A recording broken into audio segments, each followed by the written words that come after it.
Welcome to Radio Who, What, Why. I'm Jeff Schechtman. Watching the past week post-Election Day has been like watching a car wreck.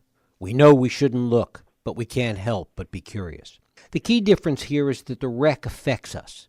The clown car of transition planning gives us some idea of how we will all be impacted over the next 4 years. The president said earlier this week that this is simply one of the zigzags of history, that often things have gotten worse before they get better. Certainly from a historical perspective, that's true. But what does it mean for America and the world in the 21st century? Every day we hear political pundits talking about what happened and why. And some of it's good and insightful. But most of it comes from the same people that didn't see it all coming. My guest today, Sarah Kendzior, lives among it in the heartland of America. She's written extensively on subjects of race and class and America's role in the world.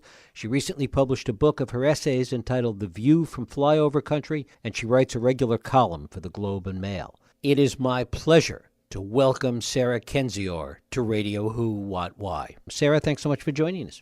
Oh, well, thank you for having me. As you look out at what drove us to what we've been dealing with since Election Day, one of the things I know you've written about and talked about is the fact that the predicate for this has been with us for a long time. This isn't something that just happened in the past year or the past year and a half during the campaign, that events that brought us to where we are today have been brewing for a long time. Talk about that.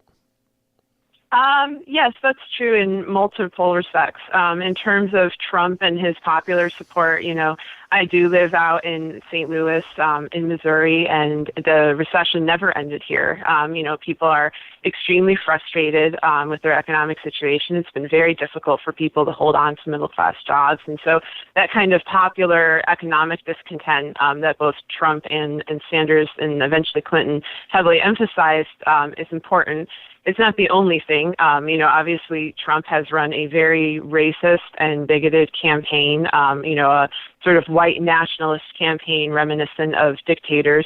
I should note that, I do live in Missouri, so I have this perspective, but I also have a PhD in anthropology where I studied dictatorships, particularly post-Soviet dictatorships like Uzbekistan.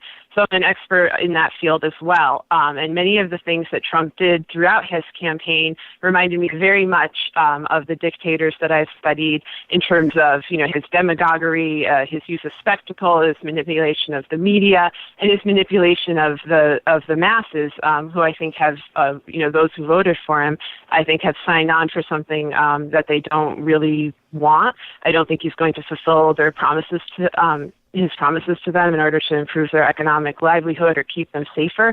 I, in fact, think the opposite is going to happen. And that's true because, he has, frankly, stated so, including long before the election. For example, in February 2014, Trump went on Fox News to talk about Russia, which we should return to this because it's very interesting that a reality TV show host would be on TV talking about Russian foreign policy in 2014. But another thing he said during the interview was that in order for America to go back to where it was, to go back to being great, we need total economic collapse and we need riots. And he explicitly called for this. His chief advisor and advisor throughout his campaign, Steve Bannon, who is an extreme white supremacist who, runs Breitbart Media, which is a conspiratorial right-wing site, has also said similar things. He described himself as a Leninist who wants to destroy the state. But, I wouldn't really describe it as a Leninist as much as an accelerationist, which is also what I would describe Trump.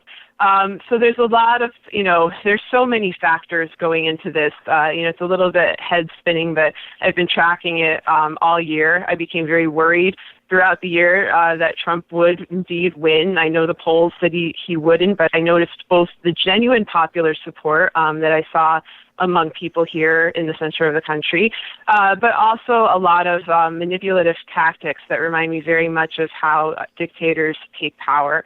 So I think it's important to take a full look at everything that's happened and really investigate, because what we will deal with in the future is very dire, and I think we should try our best to stop it. Talk a little bit about what you hear from people in your part of the country, in the center of the country, with regard to expectations, what they think is going to happen, to the extent that whether they voted for Trump simply because they wanted to shake things up or because they really did have expectations that somehow it was going to make their lives better? Well, I went to a lot of Trump rallies and a lot of Tea Party Trump meetings in Missouri and also in Illinois throughout the year. I didn't go as a journalist. I went, as a member of the crowd. And people would talk to me pretty openly because they thought I was a fellow Trump supporter.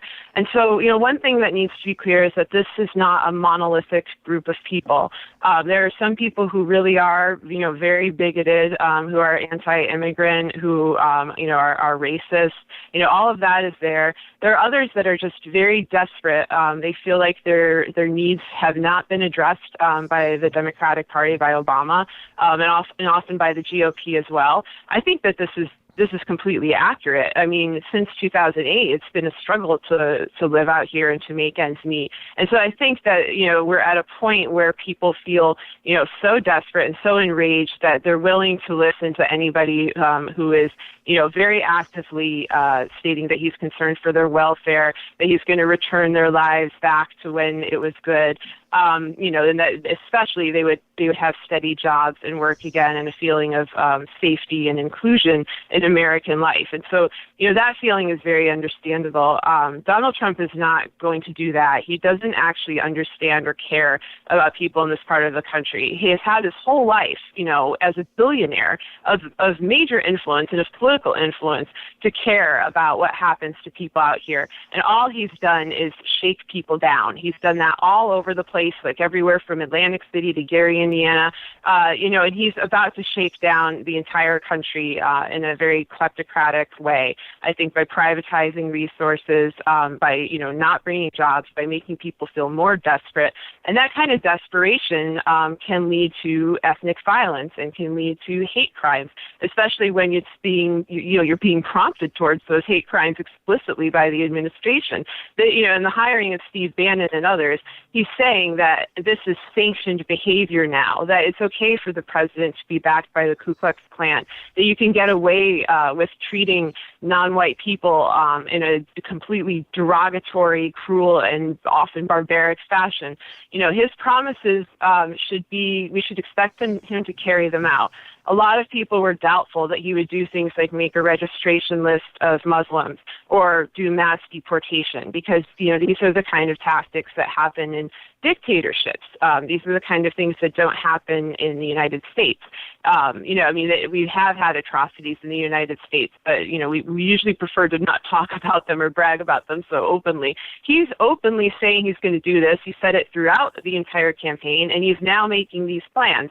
And so we're in for, a very ugly situation where I think we're going to be, economically bottomed out. I think everyone is going to suffer, whether you voted for Trump or you didn't. He might try to placate people, in the beginning by throwing them some jobs, maybe through infrastructure projects. But it seems clear from his team that the goal, as you've seen in other countries all around the world, is to try to make as much money for himself and his friends as he can by using, and abusing executive powers to strip down national resources and, carry out the kind of acts of corruption that he has, many of which we don't know about because he won't release his tax returns. So we should be prepared for economic volatility in a very extreme way. We should also be prepared for sanctioned violence and for policies that frankly disregard the Constitution and the rights of American citizens. When many of these promises aren't kept, when the lives of people in that part of the country don't improve, are we going to see scapegoating that goes on, in your view? Yes, absolutely. And that's something I'm very concerned about. I think right now, people who voted for Trump are obviously happy he won. Some are just regular people who are glad their candidate, managed to be or seemed to have beaten Hillary Clinton. But others, we've seen an enormous spike in hate crimes. I think one of the largest in the history of the country since they started tracking this in the week after the election. Everything from swastikas being painted places to Make America White Again, to people being beaten been bullied, to children being taunted in classrooms, to threats towards Muslims and Jews.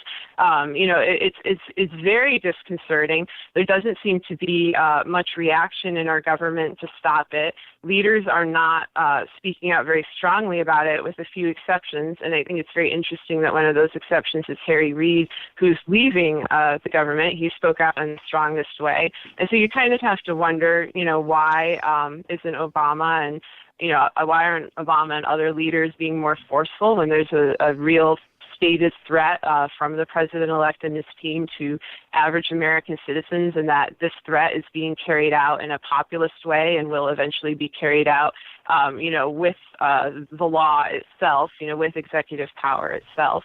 I think as he does not fulfill his promises and jobs, do not return here, and if resources are denied and if people's suffering increases, he will encourage them, as he has throughout his campaign, to look for scapegoats. And those scapegoats will be, Muslims, Mexicans, and anyone else who he wants to blame this problem on. The media has really played this down. They played this down throughout the entire campaign, including major incidents, such as about 2 weeks before the election, a group of Trump fans were arrested by the FBI for building a weapon of mass destruction to blow up an apartment building that housed Somalis in Kansas. And so that, to me, is a pretty major story. Like, imagine if that was the other way around and a bunch of, Somalis had plotted to blow up a building of white Muslim Somalis had plotted to blow up a building of white Kansans.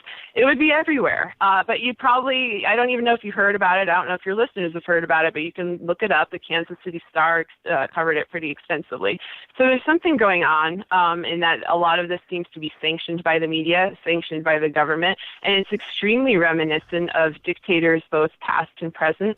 And I think it's an urgent crisis. I think it's something that the government and people who believe in American values, that, we should be free, that we should be safe, that we should, honor each other as citizens and respect each other's rights as citizens.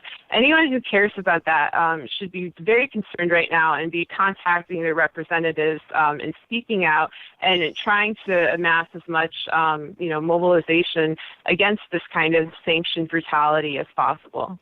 A lot has been written about the degree to which people on both coasts really don't understand what life is like in flyover country. You've talked a little bit about that. Is there any sense among the people in that part of the country, in the middle of the country, of what's transpired, of what's changing, the way the world has changed with respect to cities and urban America? Yeah, I mean, one thing I have to say straight out is that, we're not a monolith out here either. Like, St. Louis is different than a small town in Missouri. Missouri is different than Nebraska. There's sometimes this coastal tendency to kind of treat us as flyover country, to treat us as indistinct.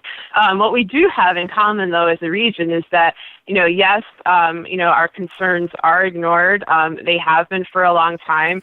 I live in a Rust Belt Midwestern city that was hit very hard by the recession, and I've been, writing about that and documenting it for a long time. And I don't think that coasts understand. We lost a lot of businesses here after the recession, but one of the businesses we lost was media. There is an incredible downsizing and cutting of our local newspapers, especially in small towns, but even in big cities like St. Louis, where our paper is barely hanging on. And that has, lessened the amount of information that comes out and skewed the national narrative.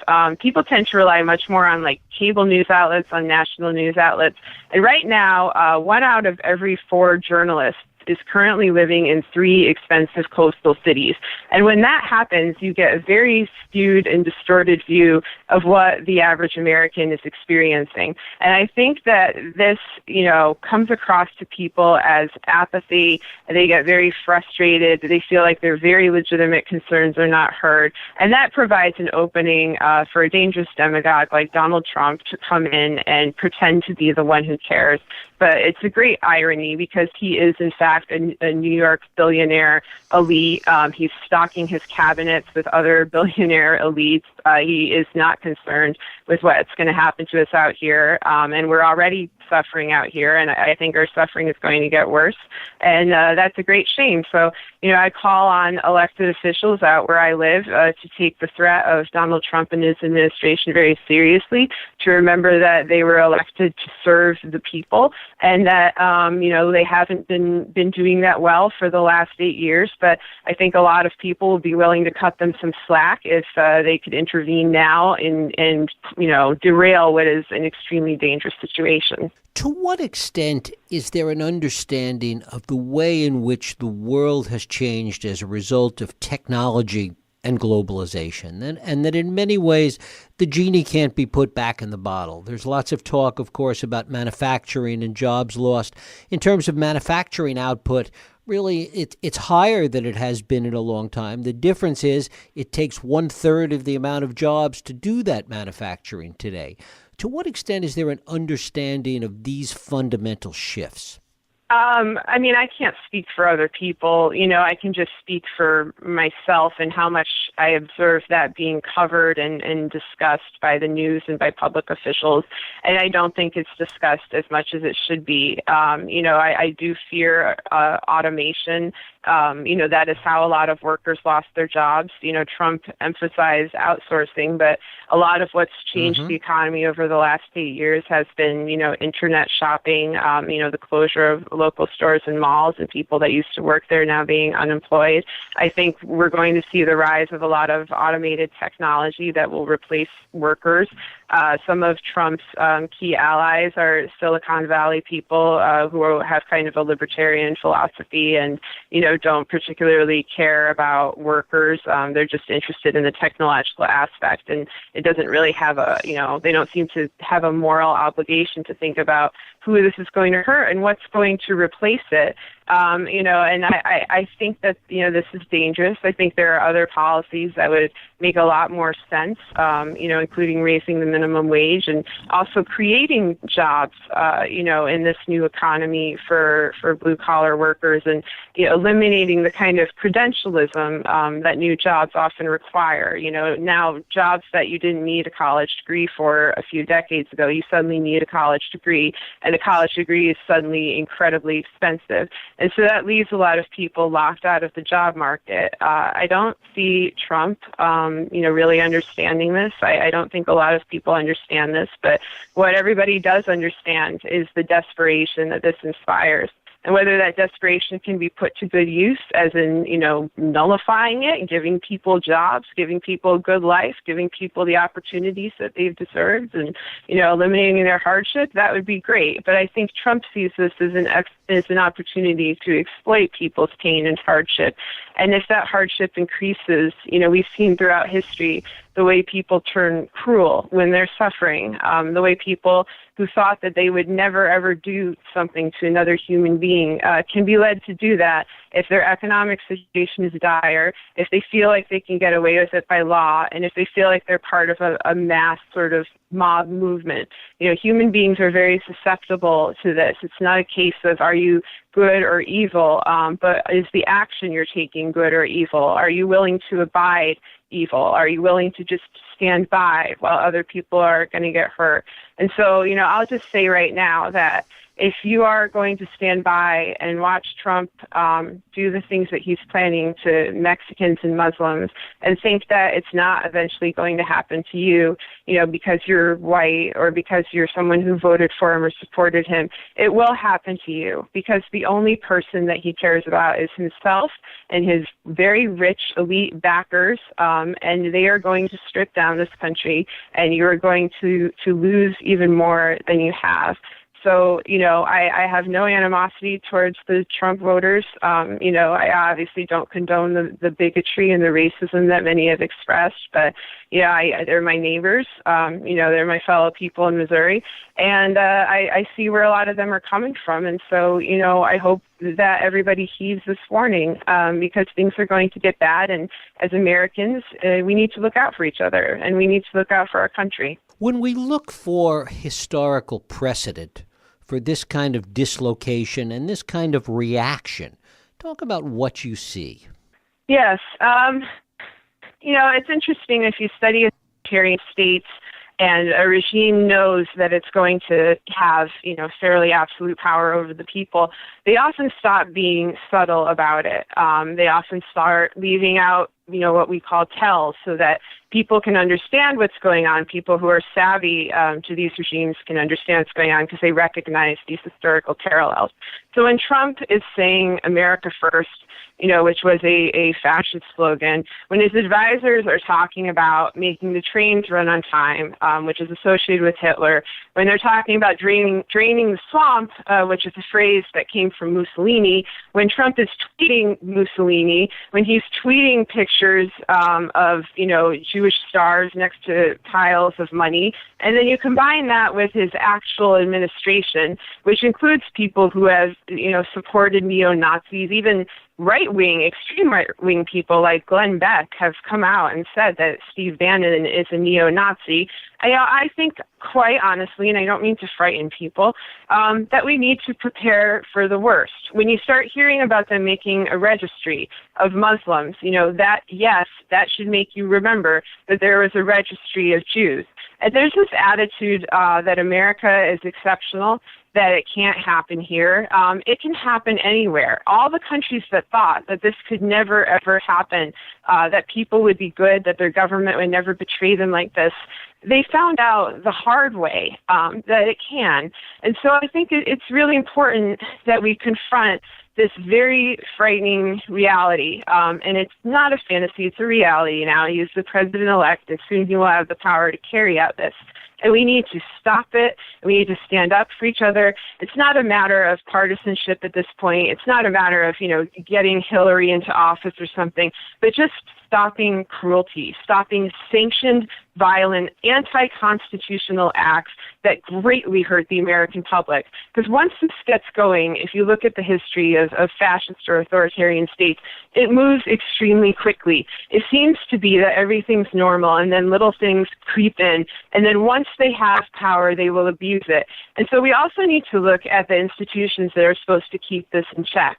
An institution like the FBI, which seems to have been compromised. We have Comey releasing his statement before the election, that there was an investigation into Clinton, and then, afterwards admitting that this investigation did not have to do with Clinton and was leading nowhere. We have to kind of wonder why he did that. We have to wonder why the FBI went rogue on Twitter and suddenly, a few days before the election, started releasing all sorts of files about the Clinton, and then also releasing a very flattering file of Fred Trump, Donald Trump's father, calling him a philanthropist. Donald Trump's father was sued for racial discrimination and also participated in a Ku Klux Klan action. That's the sort of thing that the FBI was actually investigating for him, were his racism.